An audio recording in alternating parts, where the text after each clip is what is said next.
Hi guys, welcome back to Life Beyond Rehab. I'm Jean Marie, speech therapist and certified brain injury specialist. And this week we were talking all about insight.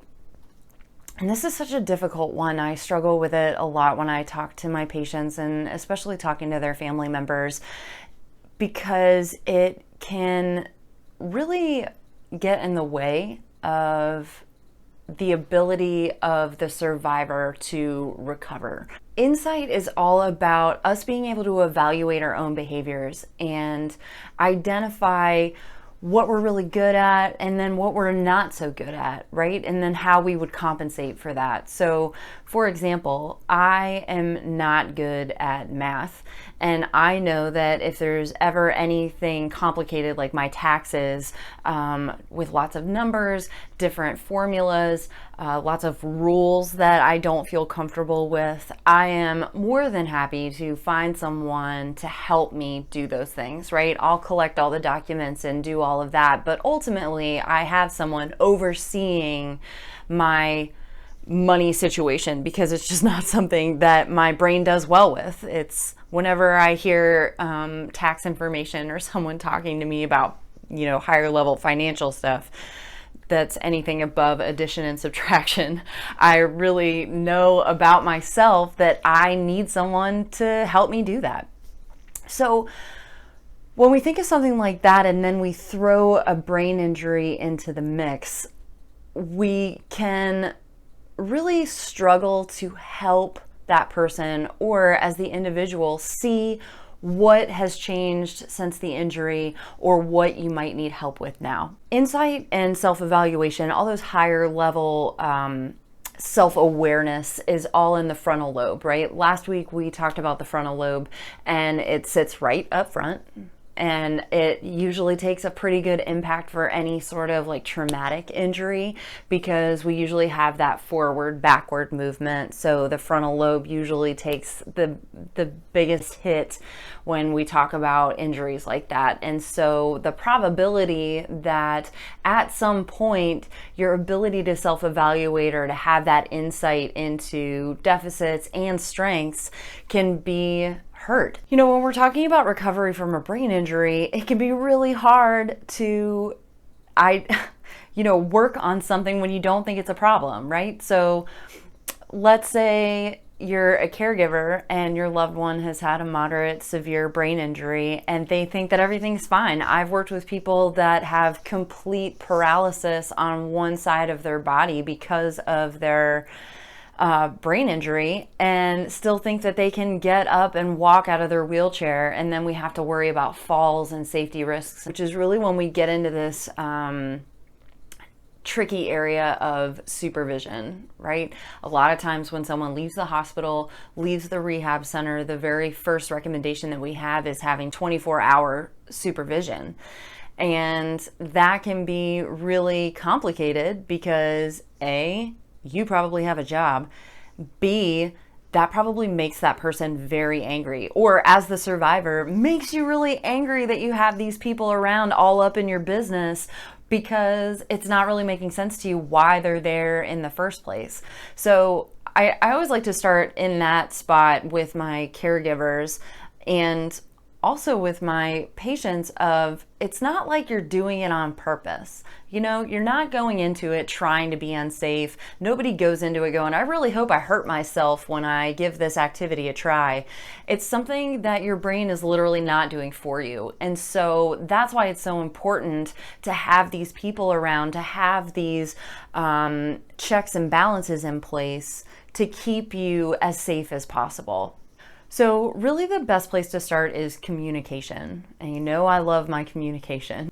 This kind of communication can be a little tricky because if as a caregiver, you're trying to communicate with a survivor that does not have insight into something being difficult, then it's really hard to start that conversation because you can end up just arguing, right? And you really don't want to do that. One, because you're not going to get anywhere.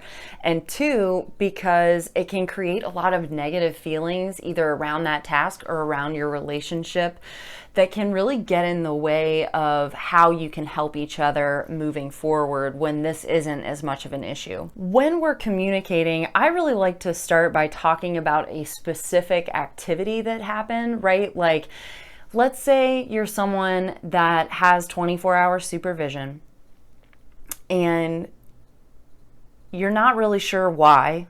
You're like, please go away.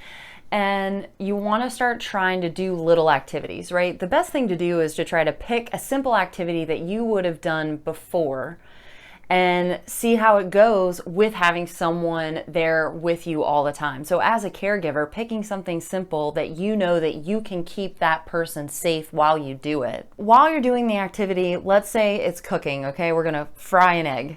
I can't fry eggs. We're gonna scramble an egg. Okay, so you go into the kitchen, you're gonna scramble this egg. It's something that as a survivor you used to do all the time.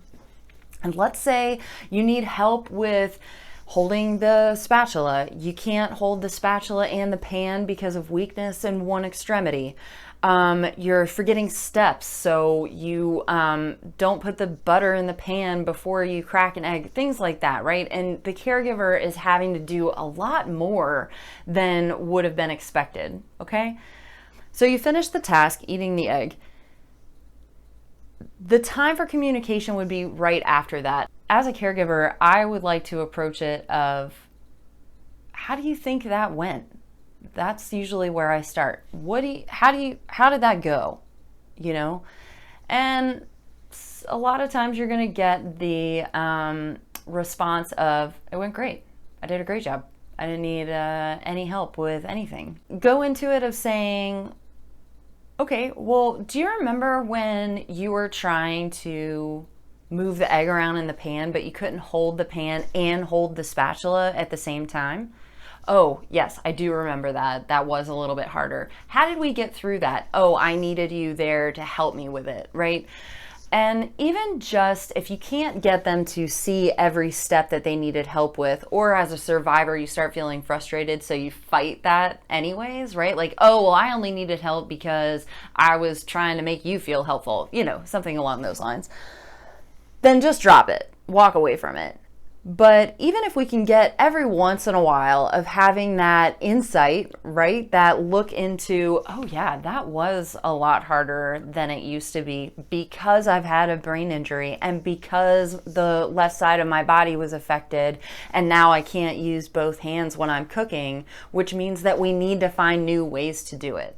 As a survivor, it's most important for you to understand where your limitations are and what that means for creating new strategies for that. Because one, it's going to help your brain with knowing when to ask for help. We all need to know that point, right? It's not, brain injury or no brain injury, as humans, we need to know, when am I safe doing something and when am I not safe doing it anymore? And the key takeaway for me for this video today is either helping yourself or helping your loved one find that starting point of, when do I need someone around and when can I give it a shot by myself? Because ultimately our goal is for you to be as independent as possible, to have the quality of life that you want, to get back to doing the things that you love. And a lot of times that first really difficult step is having that awareness of what's different now and where do I start. As always, visit our website, leave us some comments, ask us some questions. We are here to help you. I want to post what you care about. And thank you for joining me here at Life Beyond Rehab.